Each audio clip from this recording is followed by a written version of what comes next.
The right way to install all-weather floor mats in the Jeep Gladiator Mojave, or any Jeep Gladiator.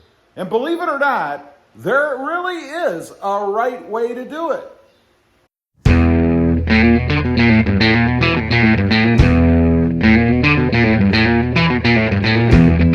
Well, good afternoon, everybody, and welcome back to Rodmotive JT. Now, I know what you might be thinking.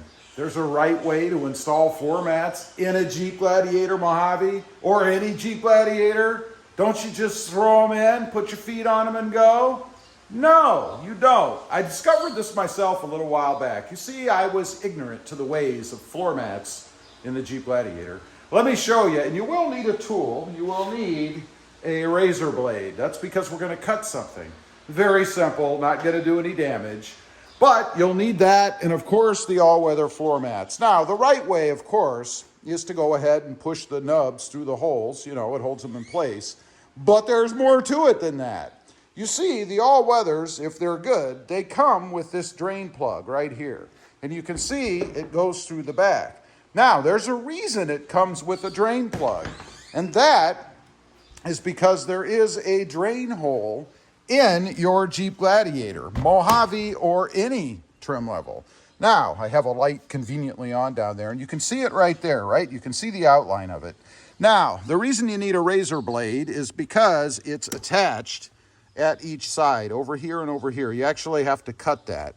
So you can pull it up a little bit, like so, and you can see the exposed hole down underneath, or the cap that's in it. It does have a cap in it, which is a good thing. Otherwise, you'd have water and stuff all over the place. So what we're going to do, we're going to remove this carpeted area. We're going to pull this plug because it will be taken up by the plug in the floor mats. So let me show you down, or sit you down rather, and I'll show you what I'm talking about. Okay, got you guys set up. Hopefully the camera doesn't fall over. You just want to gently cut the edge of the carpet. Let's get this thing up a little bit. Helps if you kind of pinch it together. And you're going to cut right here. Get my hand out of the way. Right here on this little edge. And that's what the razor blade, of course, is for. So, let's see if I can't. I think I'm going to move the light a little because I can't see. There we go. Hopefully that's a good view for you guys. You just want to cut right along the edge. And it's just a little bit. There's not really much to it. Just like that. And then we'll do the other side as well. Again, there's not much to it. It's pretty simple to cut.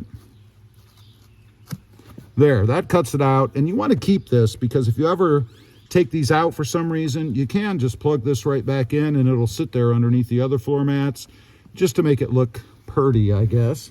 So we'll set that aside. Now, I mentioned we have to remove this plug. Hopefully I can just do that by hand because I didn't bring any tools with me. Like so. And you'll notice you have an exposed hole. The purpose of that is if you have the all-weathers in and they get any liquid in them or anything, you can pull the drain plug that's in those and go ahead and drain right out through the bottom. So I'm going to go ahead and grab the all-weathers, we'll put them in, and then we'll plug the plug that's in those into this area, and then I'll show you what it looks like. All right, we've got the floor mat just kind of laying in there. I'm going to go ahead and pop the plug out, so I should be able to just grab that like so. It's pretty simple, right?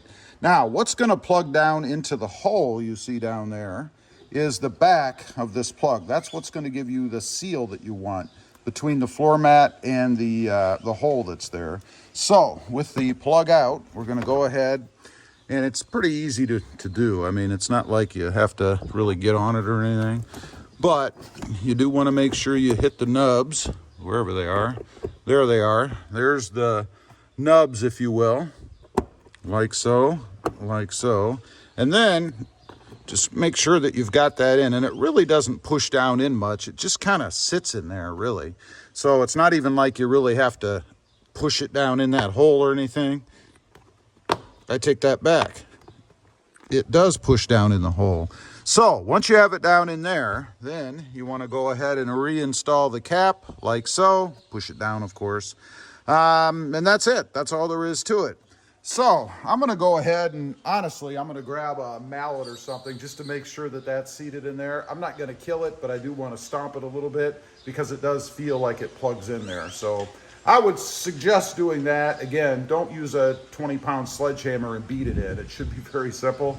Then I'm going to go ahead and put the rest of them in, and I'll show you what the finished product looks like.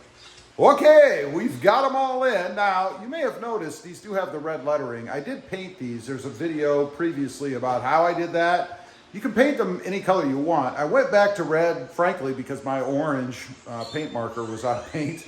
So I may change them to orange in the future. I'll see how I like the red. They actually come red from Mopar. So let's take a look. I'll show you. We'll start over here on the passenger side.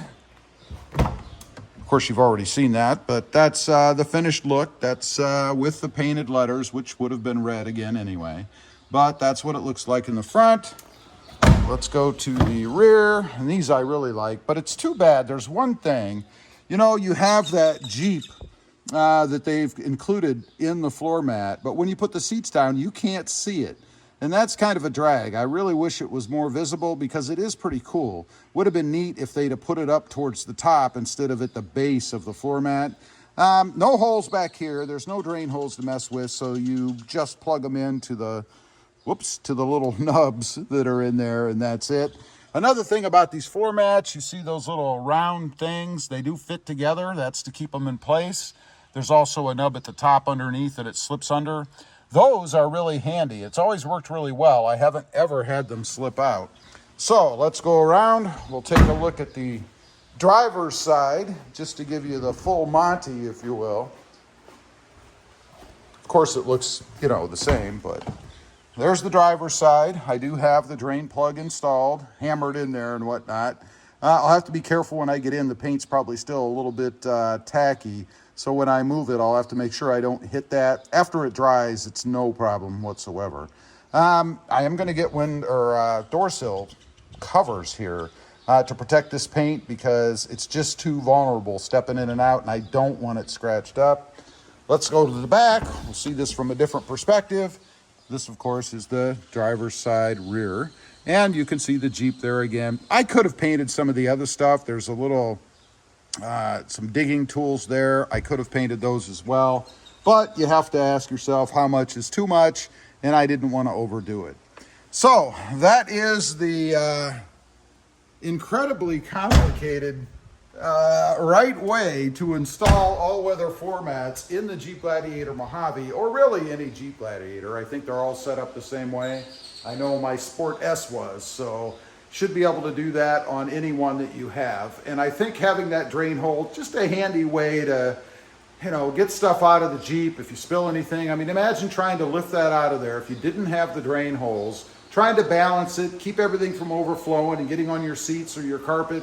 This way you could even dump some water in there if you wanted to and let it run out of the bottom to clean them off or get anything that might be sticky like a Coke or Pepsi or sweet tea or Mountain Dew, you know. Anyway, leave a comment. Let me know what you think. Were you really aware, and be honest, of the complexity that is involved in installing all-weather floor mats in the Jeep Gladiator? I'd be curious to know.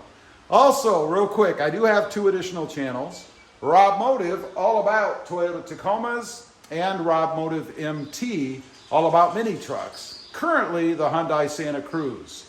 Check them out, and if you're interested, please consider subscribing. Thanks for watching. Stay safe out there. Bye.